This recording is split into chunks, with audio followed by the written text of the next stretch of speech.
नमस्कार किसान भाइयों। आज हम एक बहुत महत्वपूर्ण विषय के बारे में जानेंगे, पराली, जिसे छत्तीसगढ़ में पैरा भी कहा जाता है। धान की कटाई के बाद खेत में बचे अवशेष को कहते हैं। धान कटाई के बाद हम अक्सर पलारी को जला देते हैं क्योंकि यह आसान लगता है। लेकिन याद रखें, पराली जलाने से मिट्टी की उर्वरता घटती है, जीवाणु नष्ट होते हैं और हवा प्रदूषित होती है। लाभ कम, नुकसान ज्यादा। साथ ही पराली जलाने से पिछली फसल के करीब 20% से ज्यादा पोषक तत्व और जैविक पदार्थ नष्ट हो जाते हैं, जिससे मिट्टी कमजोर होती है। अगर पराली न जलाई जाए तो यही पोषक तत्व अगली फसल को दोबारा मिल जाते हैं। अब समाधान क्या है? यहीं पर इफ्को बायो डिकम्पोजर काम आता है। यह एक प्राकृतिक जैविक घोल है जो पलारी को जल्दी सड़ाकर बेहतरीन खाद में बदल देता है। इसे पानी में मिलाकर खेत पर छिड़क दें और हल्की जुताई करें। 30 दिन में पलारी मुलायम जैविक खाद में बदल जाती है। इससे खेत साफ भी होता है, मिट्टी की शक्ति बढ़ती है और अगली फसल की तैयारी समय पर हो जाती है। न कोई धुआं, न प्रदूषण, न नुकसान, सिर्फ फायदा। और किसान भाइयों, याद रखें, पराली जलाना एक कानूनी अपराध भी है। कई जगह जुर्माना और कार्रवाई का प्रावधान है। इसलिए पराली को जलाए नहीं, इफ्को बायोडिकम्पोजर से सड़ाए और धरती मां की उर्वरता बचाए। अब हम जानेंगे कि बायोडिकम्पोजर क्या है। इफ्को का बायोडिकम्पोजर एक लाभकारी सूक्ष्म जीवों का समूह है जो फसल अवशेष, गोबर, कचरा आदि को तेजी से जैविक खाद में बदल देता है। यह फसल अवशेष प्रबंधन की सस्ती और कारगर तकनीक है।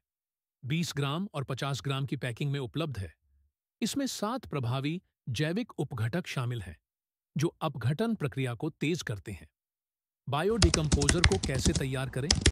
एक बोतल जैव अपघटक की सामग्री को 25 लीटर पानी में घोलें। इसमें 750 ग्राम गुड़ और 250 ग्राम बेसन मिलाएं। 7 दिनों तक ढक कर रखें। सतह पर परत बन जाए तब इसे 125 लीटर पानी में अच्छी तरह घोल लें। अब यह घोल 1 एकड़ में छिड़कने के लिए तैयार है। स्टॉक सॉल्यूशन कैसे बनेगा? इसी तैयार घोल से आप बार बार नया घोल बना सकते हैं। एक दूसरे प्लास्टिक ड्रम में तैयार किए घोल से 20 लीटर घोल तथा 2 किलोग्राम घोल तैयार करें।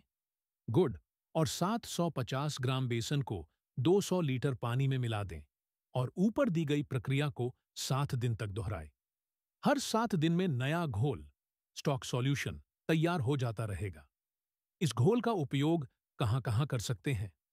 फसल अवशेषों को कंपोस्ट बनाने में, जैविक खाद बनाने में, बीज उपचार में, पर्णीय छिड़काव में, ड्रिप सिस्टम के माध्यम से फसल अवशेषों को कंपोस्ट बनाने की विधि। कटाई के बाद खेत में बचे अवशेषों पर 200 लीटर बायोडिकम्पोजर के घोल प्रति एकड़ की दर से छिड़काव करें। खेत में पानी भर दें ताकि अपघटन तेजी से शुरू हो सके। जल की कमी वाले क्षेत्रों में भी घोल छिड़क कर छोड़ दें। जब सिंचाई होती है तो विघटन की प्रक्रिया शुरू हो जाती है। कुछ समय बाद पूरा अवशेष जैविक खाद में बदल जाता है। जैविक खाद बनाने की विधि: 1 टन कृषि अपशिष्ट या गोबर का 18 से 20 सेंटीमीटर मोटी परत की ढेरी बनाएं। ऊपर से बायोडिकम्पोजर का घोल छिड़क कर गीला करें। इसी तरह परत पर परत डालते जाए और हर बार घोल से गीला करते जाए। यह प्रक्रिया 3 से 4 बार दोहराए। अंत में ऊपर से पुनः घोल डालें। 7 दिन के अंतराल पर ढेर को उलट पलट करें। खाद बनने के दौरान 60% से 65% नमी बनाए रखें। आवश्यकता पड़ने पर ढेर पर और बायोडिकम्पोजर का घोल मिलाया जा सकता है। उपरोक्त विधि से 30 से 40 दिनों में गुणवत्ता युक्त जैविक खाद उपयोग हेतु तैयार हो जाती है। पराली न जलाएं, इफ्को बायोडिकम्पोजर से सड़ाएं, मिट्टी को उपजाऊ बनाएं। इफ्को का हर कदम किसानों की प्रगति और समृद्धि के लिए समर्पित है। धन्यवाद।